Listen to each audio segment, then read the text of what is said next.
የሰጪ እጅ ከላይ ናት፣ የተቀባይ እጅ ደግሞ ሁሌ ከታች ነው። ማገልገል፣ መስጠት፣ በስጦታችን ከምንቀበለው በላይ ስናገለግል ልባችን ያርፋል። ውብ ህይወት መኖር ይገባሻል። ውብ ህይወት መኖር ይገባሃል።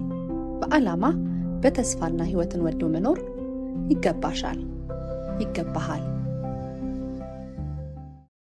ጤና ይስጥልኝ። ሲሳይ ምህረት ነኝ።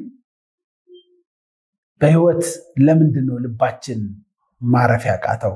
እረፍት ለምን አጣን? የሚል ይሆናል የዛሬ የምናወራበት ርዕስ። ለምንድን ነው ሰው ሰርቶ ሮጦ ተምሮ በጣም ብዙ ነገር እየሰራ አንዳንዴም ገንዘብ እያገኘ አንዳንዴም አጠገባችን ብዙ ሰዎች ኖረው እረፍት የማይሰማን ነገር ለምንድን ነው? ምንድን ነው የጎደለው ነገር? ለምንድን ነው እንደዚህ አይነት ያለማረፍ ስሜት የሚሰማን ብንል በትክክለኛው ቦታችን ላይ ሆነን እያገለገልን እየሰጠን ስላልሆነ። የሰጪ እጅ ከላይ ናት፣ የተቀባይ እጅ ደግሞ ሁሌ ከታች ነው። የምድር አሰራሯ በአንድ ሰው የህይወት ዓላማ በአንድ ሰው ራዕይ ሌላው እየተጠቀመ እሱም ደግሞ በተሰጠው መክሊት ሌላውን እያገለገለ እንዲኖር ነው የመጣው። ሰዎች ሳያገለግሉ ሲቀሩ ሳይሰጡ ሲቀሩ ከዓለም የሚቀበሉት ነገር ብዙ እየሆነ እነሱ ግን ለዓለም ምንም እያላደረጉ እንደሆነ ሲሰማቸው ልባችን መስጠት ፍላጎት ስላለው ኦሪጂናል የሆነው ማንነታችን ማገልገል መድረስ ስለሚፈልግ የእረፍት ስሜት አይሰማውም።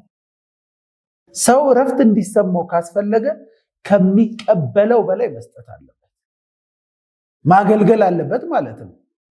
በምንም ሙያ ላይ ሁን፣ በሕክምና ሙያ ብትሆን፣ በአርኪቴክትም ሁን፣ መሐንዲስም ሁን፣ መምህርም ሁን፣ ኔትወርክ ማርኬተርም ሁን፣ የትም ቦታ ላይ ሁን፣ የካሜራ ባለሙያ ሁን፣ የጥበብ ሰው ሁን፣ በሌላ ራዕይ የማትገለገል የለህም።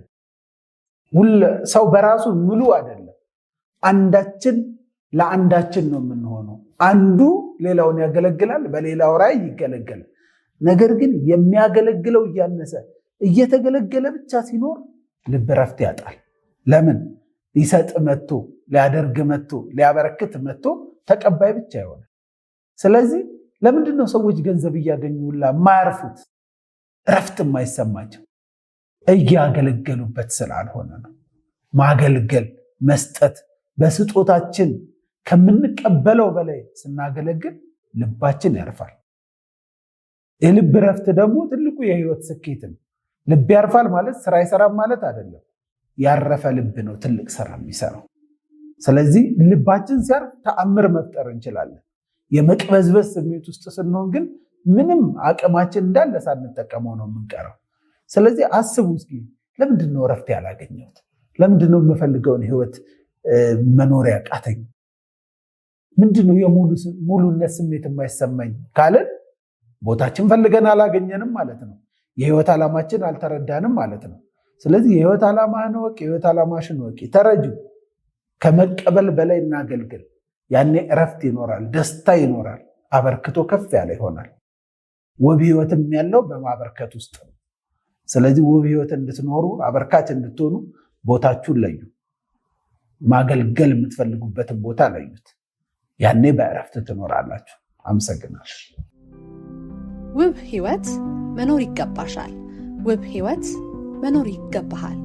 በዓላማ በተስፋና ህይወትን ወዶ መኖር ይገባሻል፣ ይገባሃል።